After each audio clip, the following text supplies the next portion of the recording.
Dexter?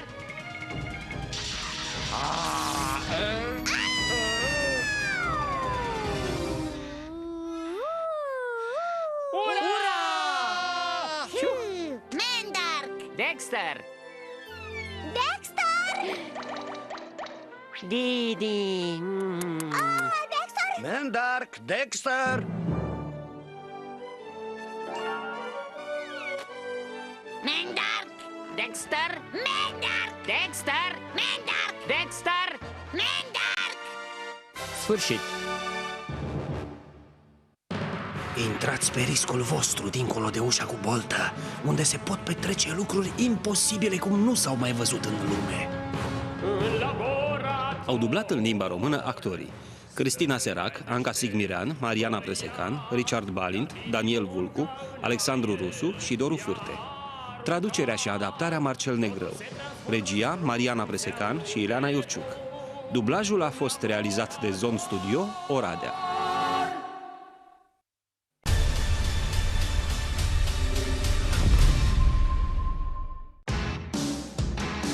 Acesta este Chuck, un super tocilar, I hope I'm not interrupting.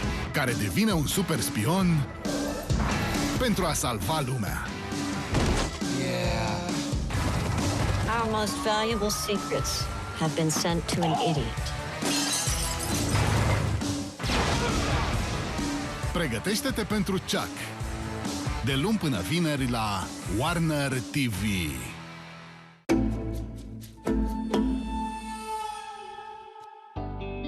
I mean, I was born and raised in Brooklyn, so I've always thought of myself as a successionist, because Brooklyn was the only place for us. There was no other borough that existed.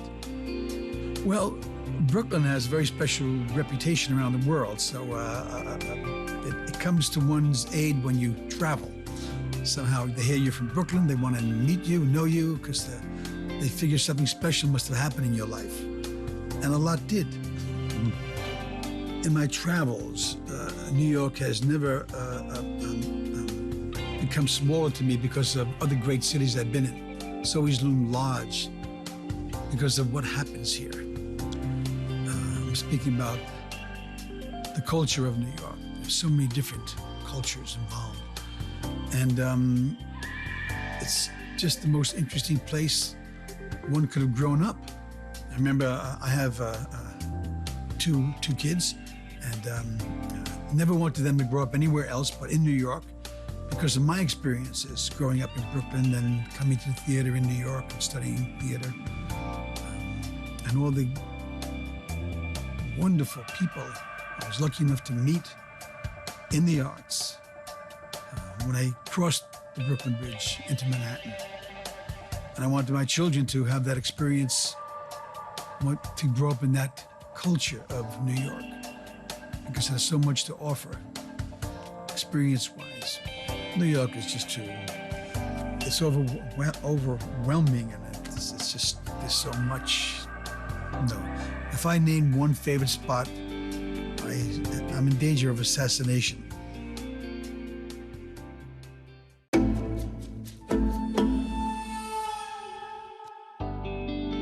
I came to New York when I was 19, and I came from Texas.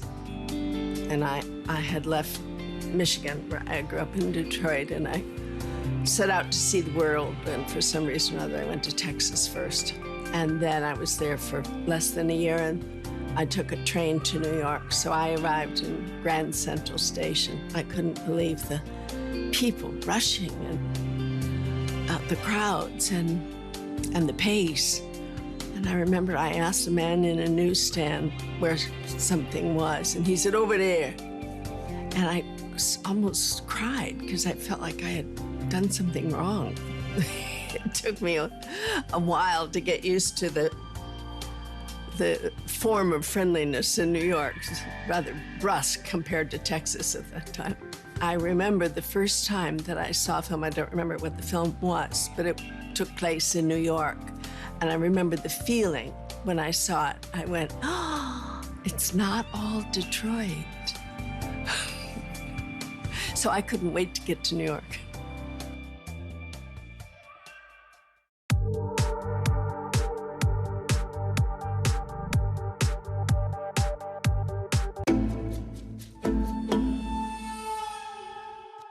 Yeah, I was born on West 68th Street in Manhattan. A lot of people think I've come from Brooklyn, but no, I'm one of the true native New Yorkers. I was born in an apartment on West 68th Street, 250. Everyone else in the family was born in a hospital but me. So I really felt I lacked something early on, but you know what? It was a great experience for me. I loved it. I see that place every so often, once in a while. I took great pride in being from New York. For the first 10 years of my life that I lived in New Jersey, I resented the fact that I lived in New Jersey, and people would ask me, where are you from? I would say New Jersey, and then rightly say New York City. But it's New Jersey, and I knew early on that I loved New York. You know, that stereotypical thing, if you're Italian, you come from, you know, you're soprano land, whatever, and certainly that's not me. I like to think of myself as an educated Italian. You know what I mean? Heterosexual, educated Italian. Not that there's anything wrong with the other kind, don't get me wrong.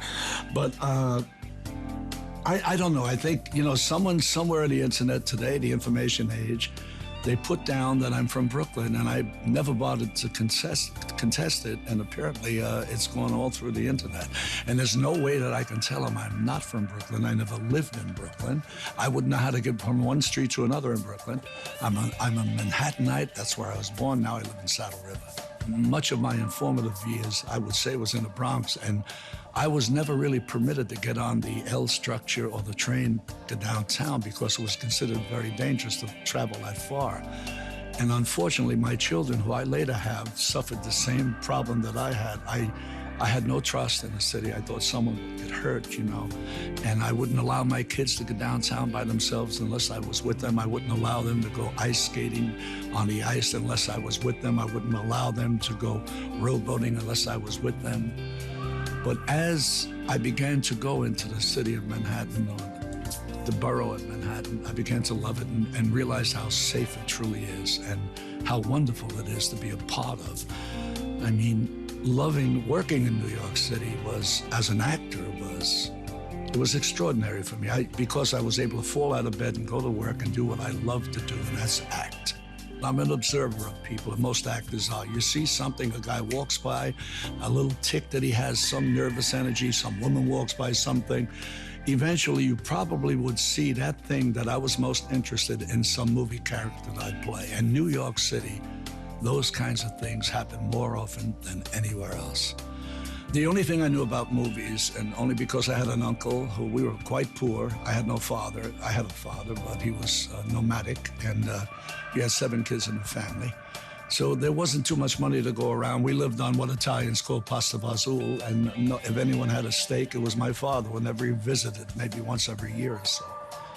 My images were movies that I had seen. The reason we got into those movies was we had an uncle who was like an usher, and he would sneak us in. And I would see the serials, and I would see men like Wallace Berry, who for the longest period of time was my father. I would look at him, the image, that's my father. He looked, my father was a burly guy, handsome man. And then I made up images of my father because people would ask me questions like, where is your father? You know, he wasn't there. But I said, well, he's prison chasing. Well, what do you mean prison chasing? Well, he's taking prisoners from Cleveland to New York. I had no idea where I came from. And I only remembered to say that because when I saw movies, I saw people dressed with hats and raincoats, and they were always police officers. So I developed in my own mind that my father was this cop with a raincoat on and a hat, and he went to Cleveland and back to New York. And that was it. I got my images from the movies. I loved the movies, but no time in my life did I ever think that I could accomplish what they do on the screen. I never thought it was possible. I thought those people came from Hollywood. Certainly not New York, because we're real people. They are not. New York. Some of these days, you're gonna miss me, baby. Some of these days, you're gonna feel so lonely. You're gonna miss my hugging. You're gonna miss my kissing. You're gonna miss me, baby. When you're long gone away, well, I hope you feel lonely. And you want me only 'cause you know, pretty baby, you've always had your way. Say, baby, when you leave me, you know you're gonna grieve me. You're gonna miss your tall, thin Danny some of these days.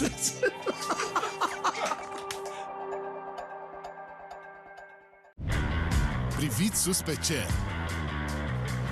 Nu este o pasăre. Nu este avion. Este Supergirl.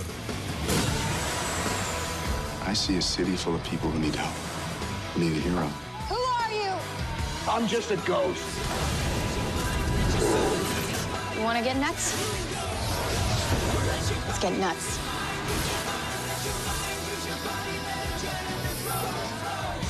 Supergirl. 2 episoade în premieră astăzi la Warner TV.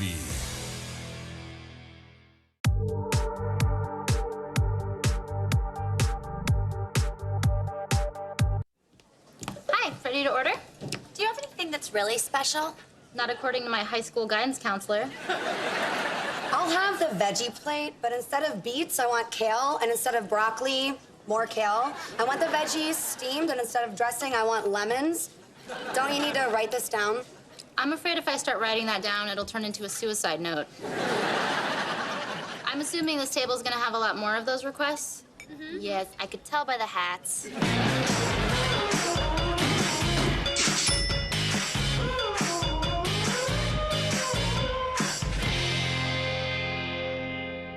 Earl, I have something new I want you to try. That's the exact same sentence that got me hooked on cocaine in the 80s. It's my new cupcake flavor. Delicious dark chocolate the ladies can't help but love. I'm calling it the Earl. I know you got that right. I'm here. I was running late, so I decided to hail a cab, and then I remembered I didn't have any money on me. And then I remembered I didn't have any money at all, so I walked the whole way here. The apartment's 3 blocks away. Yes, I know. 3 blocks and 15 Ola Chicas away. Well, you can't be late again. I'm already worried about me being late. Every month. On my way here, a homeless man asked me for money, and I told him that I usually always give, but that my father was indicted in a Ponzi scandal, and I've lost my family fortune and my Manhattan townhouse, so I've been sleeping on a couch in Brooklyn. But in spite of it all, I'm still optimistic that you and I will achieve success in our exciting new cupcake business venture. And look what he gave me. You took money from a homeless man? I prefer to think of Bob near the bridge as our first investor. Teacup, special sandwich. I can think of even more special sandwich. You, me, and a hot blonde giraffe. Well, she recently lost her dignity, so you might have a shot. Hello today. I have name tag for you. Only your second day, and look, name tag already. As new owner, I am killing it. Thank you. Oh, it says Carolyn. It's Caroline. With an E, I'm Caroline. As new owner, I am sucking it. Just put it on. You can't tell an Asian he made a mistake. He'll go in the back and throw himself on a sword. Thank you, Mr. Lee. You may call me Han. H-A-N. No trap in my name. I'm thinking we should take the first step in our new cupcake business by writing Max's Homemade Cupcakes up on the specials board. No, I can't have my name up there. Everyone I owe money to thinks I live in Seattle. Oh, we used to own Seattle.